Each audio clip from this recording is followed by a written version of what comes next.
The galaxy had forgotten about humans. For 300 years, every star map marked Earth as dead. The record said it was a Class Tween Deathworld, a planet too dangerous for life. The alien species thought humans were extinct, killed by their own violent world. They were wrong. Captain Jinha stood on the bridge of his ship, the Prometheus Unbound. His face had scars from old battles. His eyes were cold and hard like steel. He had fought in wars that would make most aliens run, away screaming. But right now he was listening to something that made even him angry. A distress signal. A cry for help from the edge of space. "Captain," said Harin, the ship's scientist. She was young but smart, with quick hands that danced over the computer screens. "The signal is from the Kepler system. It's the Altarians." Jinha knew about the Altarians. Blue-skinned aliens who had never hurt anyone. They made art and music. They wrote poetry about flowers and sunsets. They had never even built a weapon. "What's attacking them?" Jinha asked. Harin's face went pale. "Something called the Devourers, sir. The message says they eat entire planets. They consume everything, people, ships, whole worlds." The bridge went quiet. 50,000 humans lived on this ship. All of them had grown up fighting for their lives. Earth was not a kind planet. The air could poison you. The storms could tear apart cities. The animals could kill you in 100 different ways. But that had made humans strong. Very strong. Lieutenant Quan looked up from his weapons console. Half of his face was metal and circuits, a cybernetic replacement from when a bomb had exploded too close to him.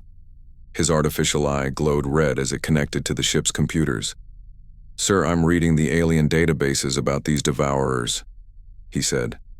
"They've destroyed 12 worlds in the last year. Every time someone fights them, the Devourers get stronger. They learn from every attack and become immune to it." Jinha walked to the main screen. It showed the Altarian system, peaceful worlds with blue oceans and white cities. In a few hours, all of that would be gone. The Devourers would eat it all. The Galactic Council, the government of all alien species, was having meetings about the problem. They were writing strongly worded letters. They were forming committees. While they talked, entire civilizations were being eaten alive. But humans had heard the cry for help. "Harin," Jinha said, "tell me about our ship." The young scientist smiled. It was not a nice smile.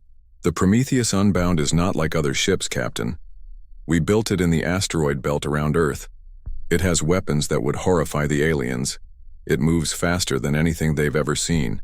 And it's crewed by people who have never known peace." The ship was enormous, 10 kilometers long and bristling with guns.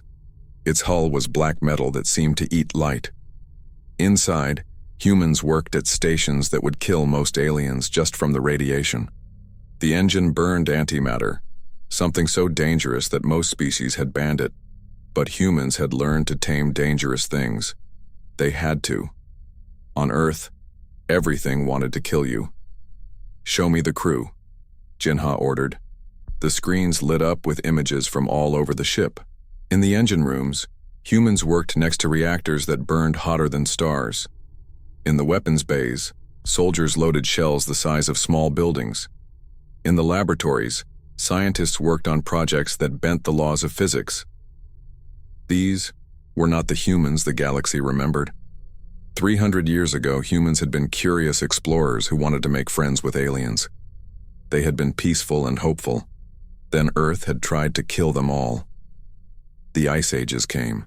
The volcanic eruptions blocked out the sun. Wars fought over the last clean water and breathable air. Diseases that ate through protective suits. Animals changed by radiation into nightmare creatures. Most species would have died. Humans had adapted. "Quan," Jinha said.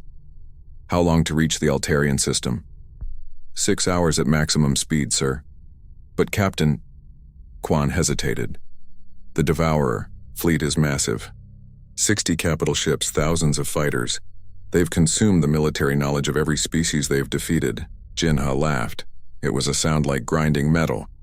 "They've consumed the knowledge of species who fight wars with rules, Lieutenant. Species who try to be civilized. species who have never had to choose between evolution and extinction. He turned to face his crew.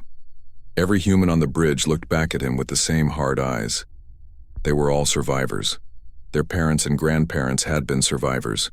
For 3 centuries, only the strongest, smartest, and most adaptable humans had lived long enough to have children. "Harin, begin charging all weapon systems," Jinha ordered. "Quan, plot a course for Kepler 442b, maximum speed." "Sir," Harin asked, "what are your orders when we arrive?" Jinha walked to the captain's chair. It was made from the metal of a space station that had tried to destroy Earth.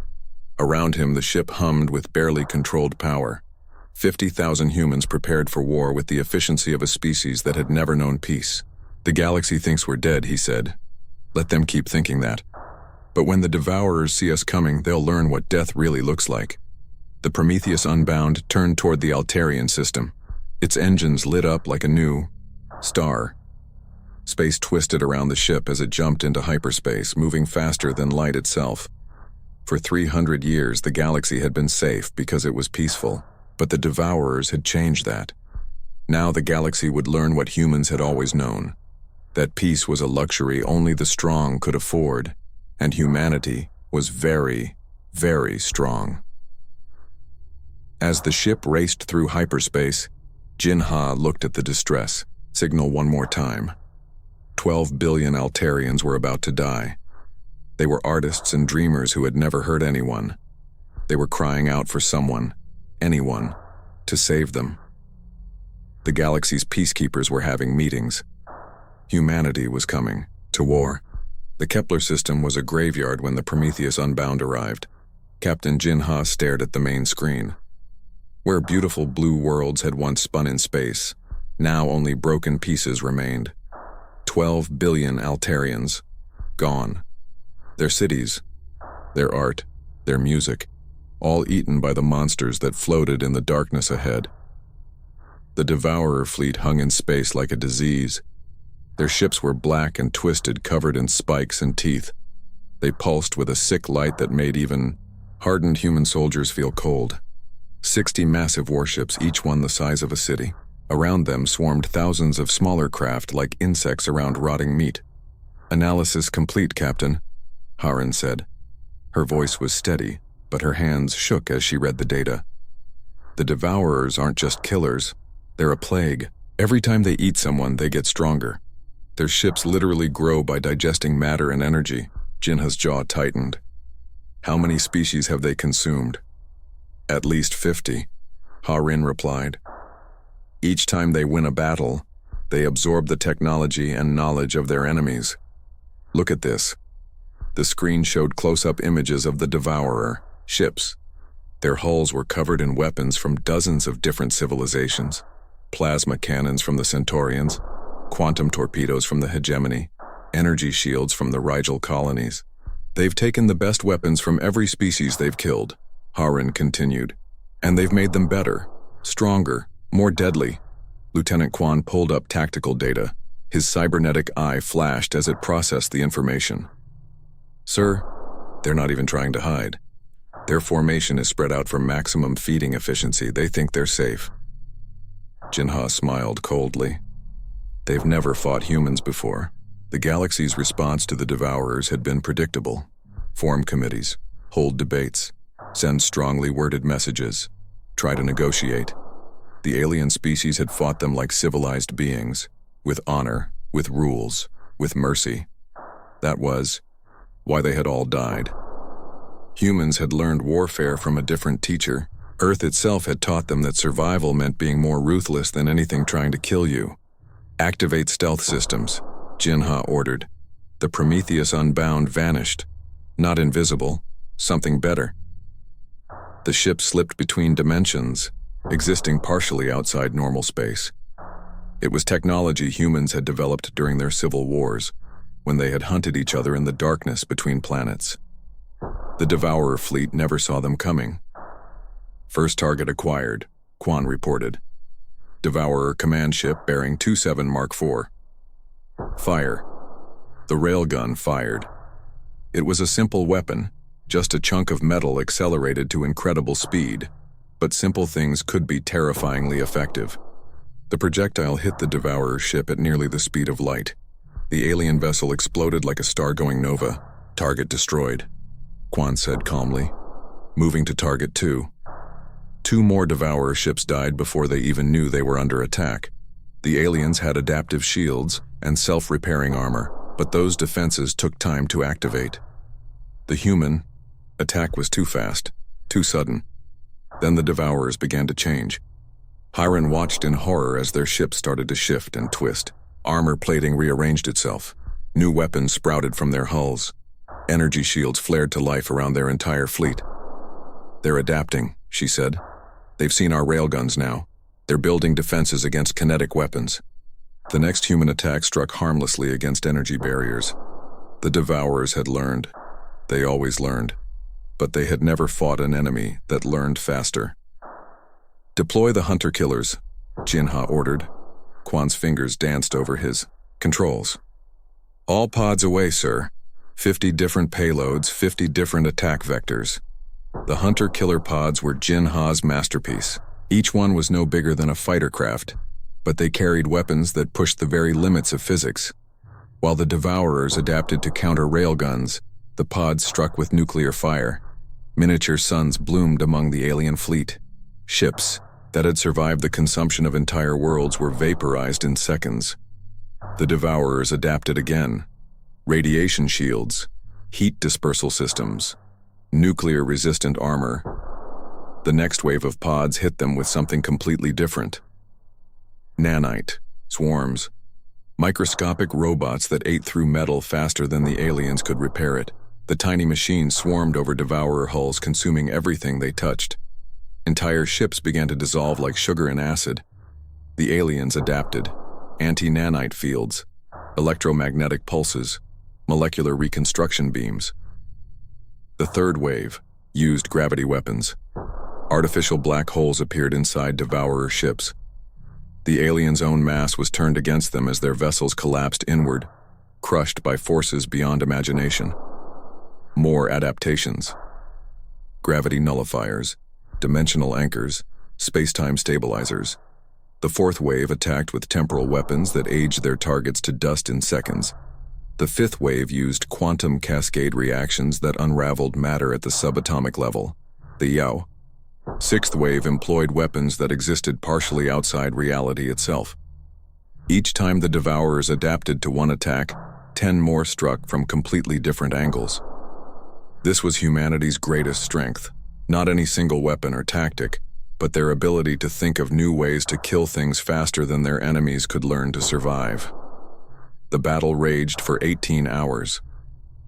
Space around Kepler 442b became a hell of fire and twisted physics. The Devourers threw everything they had learned from 50 conquered species at the humans. It wasn't enough. Jinha watched as the last Devourer ship tried to flee. It was badly damaged, its adaptive systems overwhelmed by the sheer variety of human weapons. Its hull was melting from nanite infection, while gravity bombs tore at its structure. "Finish it," he ordered. Quan fired a simple missile. Nothing fancy, just conventional explosives. After 18 hours of exotic physics and impossible weapons, the alien ship's defenses were programmed to stop anything except basic chemicals. The Devourer vessel exploded in a ball of ordinary flame. Silence fell over the Kepler system, where a mighty alien fleet had once fed on the remains of a peaceful world. Now only debris floated in space. The plague that had consumed 50 civilizations was dead. "Damage report," Jinha said. "Minor hull scoring from plasma fire," Harin reported. 3 crew members with radiation exposure. All weapon systems operational. 50,000 humans had just destroyed an enemy that had eaten entire species, and they had barely gotten scratched. The communication system crackled to life. Signals from across the galaxy. Alien species who had detected the battle, who couldn't believe what their sensors were telling them. The Devourers were dead. All of them. And something called humanity had killed them. Jinha opened a channel to the galaxy. When he spoke, his voice carried to every world, every species. every alien who had thought humans were extinct. "This is Captain Jinha of the human vessel Prometheus Unbound," he said. "The Devourer threat has been eliminated. The galaxy is safe," he paused, letting that sink in. "For now." The news traveled fast. Within 3 days, every species in the galaxy knew that the Devourers were dead. The monsters that had eaten 50 civilizations had been destroyed by something called humanity, a name most aliens thought was just a legend. Captain Jinha stood in his ready room aboard the Prometheus Unbound, watching the flood of messages coming in from across space. Alien leaders, scientists, and survivors all wanted to know the same thing. What were humans and where had they come from? "Captain," Harin called from the bridge. "We're receiving a priority transmission from the Altarian remnant fleet." Jinha walked back to the command center. On the main screen appeared a blue-skinned alien with large, kind eyes. This was Ambassador Veltar, one of the few Altarians who had escaped the massacre. "Humans," Veltar said, his voice shaking with emotion. We don't know how to thank you. Our entire species would have been consumed. Our children, our culture, everything we were, it would have fed their endless hunger. You saved us when we couldn't save ourselves." Other crew members might have felt proud. Jinha just nodded. "We didn't save you for thanks, Ambassador. We saved you because extinction isn't something you negotiate with. It's something you fight." The alien's face showed confusion. In 3,000 years of civilization, the Altarians had never known war.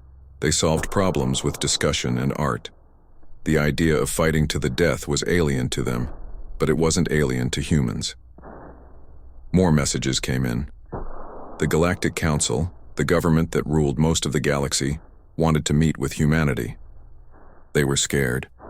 The weapons that had destroyed the Devourers violated dozens of their laws.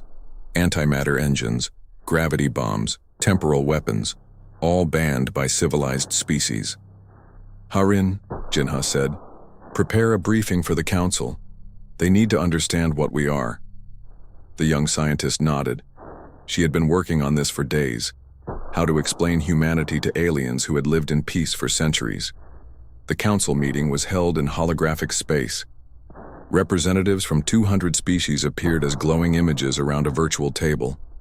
At the center sat Chancellor Mordak of the Hegemony, an old alien with gray skin and worried eyes.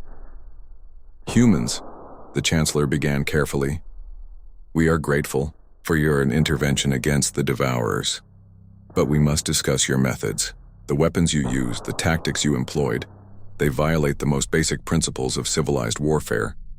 Harin stepped forward. She looked small compared to the massive alien delegates, but her voice was strong. "You have to understand, Chancellor, we didn't choose to become what we are. Earth chose for us." The screen behind her lit up with images, not the peaceful blue world that aliens remembered from old records, but the scarred, deadly planet Earth had become. Oceans that boiled with engineered bacteria, continents torn apart by earthquakes, storms that could melt steel, air that would kill most galactic species in minutes. "Every day on Earth is a battle for survival," Harin continued. "Every breath we take is earned. We didn't develop these weapons for conquest. We developed them because anything less meant extinction." The aliens stared in horror at the images. Some had to look away. "Your species," said Counselor Zethra of the Rigel colonies. "You live on a world that should have killed you all. How is this possible?" "Because we adapted," Harin replied simply. "When the Ice Ages came, we built cities underground. When the air became poisonous, we changed our lungs. When the animals became too dangerous, we became more dangerous. We didn't have the luxury of peace. We earned our survival one day at a time." The council chamber was silent.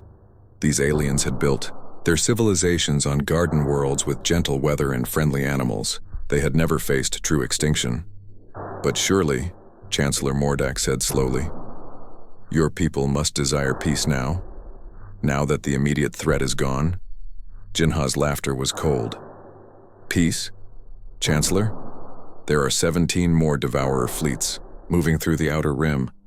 two unknown alien races that consume entire star systems, and something called the Void Hunters that our scouts detected near the galactic core. The Devourers were just the beginning.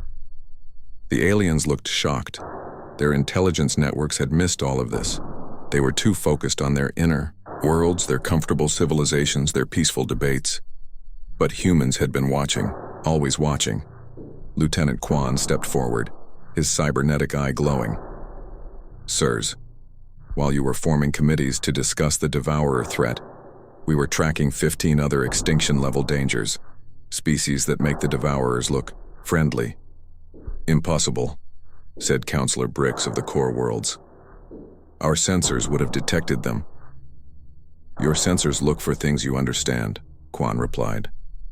Energy signatures from civilized weapons, communication patterns from peaceful species, radio signals from beings who want to talk. These threats don't use any of that, they're pure predators. Haran brought up new data. The Void Hunters don't use technology as you know it. They manipulate space-time with their thoughts. The Star Eaters consume nuclear fire itself. The silence. We don't even know what they are, just that entire sectors go quiet when they pass through. The council members looked at each other with growing fear. For centuries they had believed the galaxy was mostly safe, that threats could be negotiated with or contained. What do you propose? Chancellor Mordak asked quietly. Jinha stepped forward. We propose nothing, Chancellor. We're telling you how it's going to be. Human ships will patrol the Outer Rim. We'll hunt down threats before they reach your civilized worlds.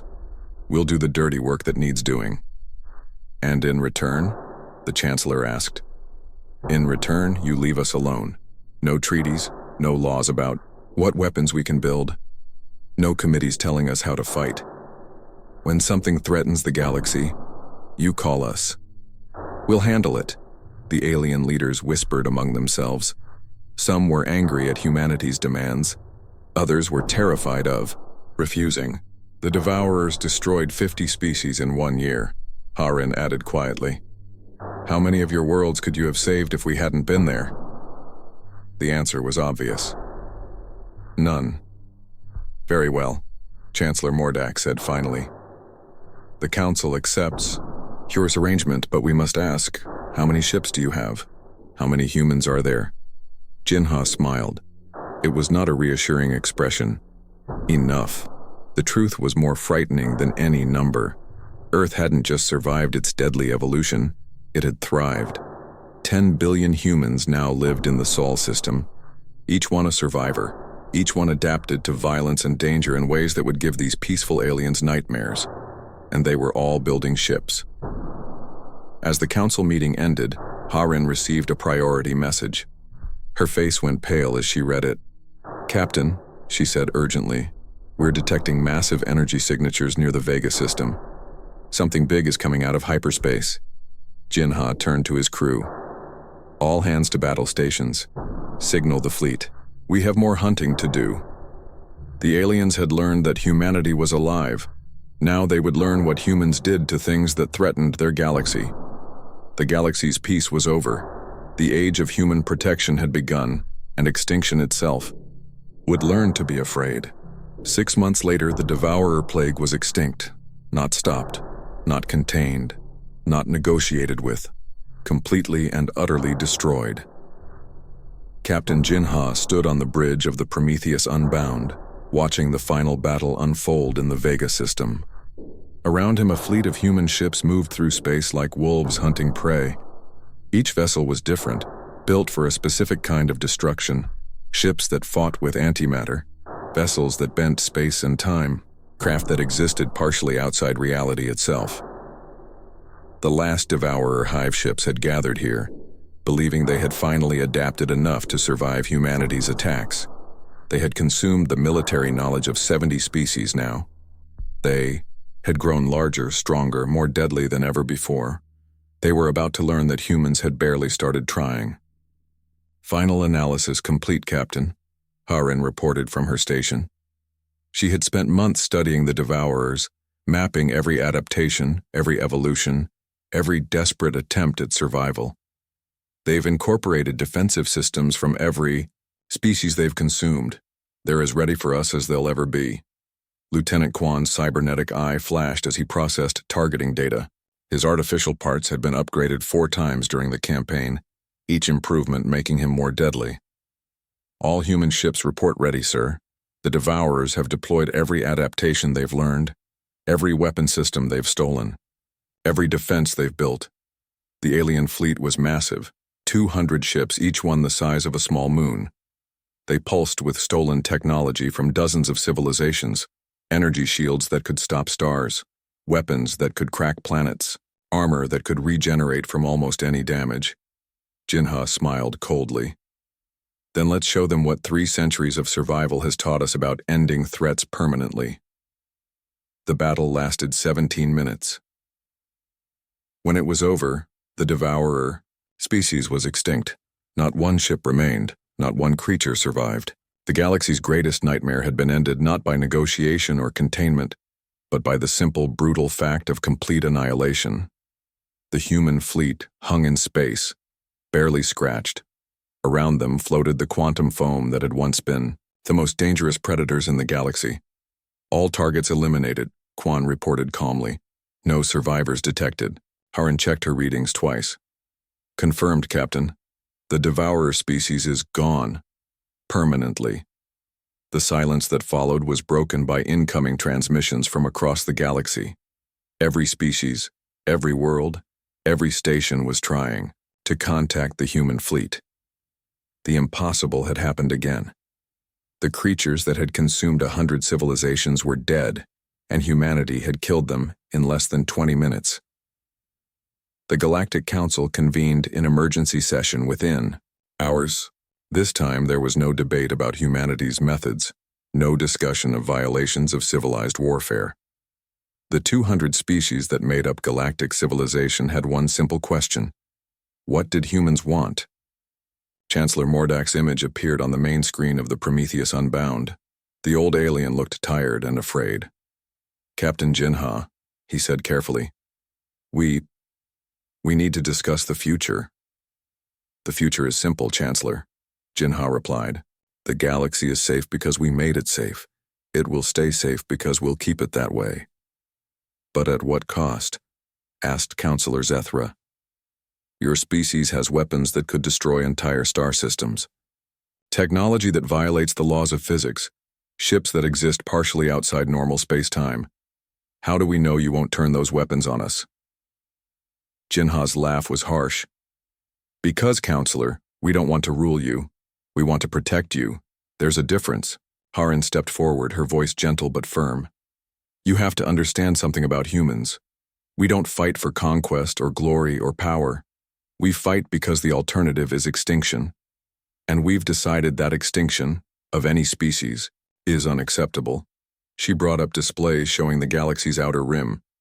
While you were debating how to handle the Devourers, we found 12 other extinction-level threats. The Void Hunters are 3 systems away from your core worlds. The Star Eaters are consuming the Rigel sector. The Silence has already taken 17 colonies. The alien leaders looked at the data in horror. They had been completely unaware of the dangers surrounding them. How many of your people would be alive right now if we hadn't acted? Haran asked quietly. The answer was 0 and everyone knew it. What are your terms? Chancellor Mordak asked. No terms, Jinha said. No treaties, no agreements. We'll protect the galaxy because that's what we do. In return, you stay out of our way and let us work. And if we refuse? Asked Counselor Brix. Jinha's smile was colder than space itself. Then you'll find out what happens when humanity stops protecting you from the things that want to eat you. The vote was unanimous. The Galactic Council officially recognized humanity as the galaxy's protectors, not by choice, but by necessity. As the months passed, the galaxy settled into its new reality. Human ships patrolled the outer rim, hunting threats that would have destroyed entire civilizations. They moved like ghosts through space, appearing wherever danger emerged, eliminating it with ruthless efficiency. The aliens learned to be grateful and terrified at the same time. Ambassador Veltar of the Altarians sent a message to Harin 1 year after the first battle. Dr. Harin, he said, our children are learning about the Devourer War in school. They ask me to explain how humans could be so effective at ending threats. What should I tell them? Harin's response was simple. Tell them that humans are what happens when a species refuses to give up. Tell them we looked at extinction and decided it was extinction that would have to blink first. Years later, when young beings across the galaxy learned their history, they would hear about the species that had been forgotten and presumed dead. They would learn about the SOS that reached humanity's Deathworlders. They would learn that humans hadn't sent help. They had become the help. Captain Jinha, now gray-haired but still commanding the Prometheus Unbound, received reports from across human space. 10 billion humans working on 1,000 different projects, ships that could travel faster than thought, weapons that could unmake reality itself, defenses that could protect entire star systems. But most importantly, they were still human. Still the species that had looked at their dying world and refused to die with it. Captain, Harin said, now his second in command, we're receiving distress signals from the Andromeda Galaxy. Something called the Night Swarm is consuming entire galactic clusters. Jinha nodded. Signal the fleet. Looks like we have more work to do. The bridge crew smiled. Not with joy, but with the grim satisfaction of predators who had found new prey. Somewhere in the darkness between galaxies, ancient horrors that had devoured countless civilizations felt something they had never experienced before. Fear, because humanity's Deathworlders were coming for them, and extinction itself had learned what it meant to be hunted. The galaxy was safe. The humans would make sure it stayed that way, no matter what the cost.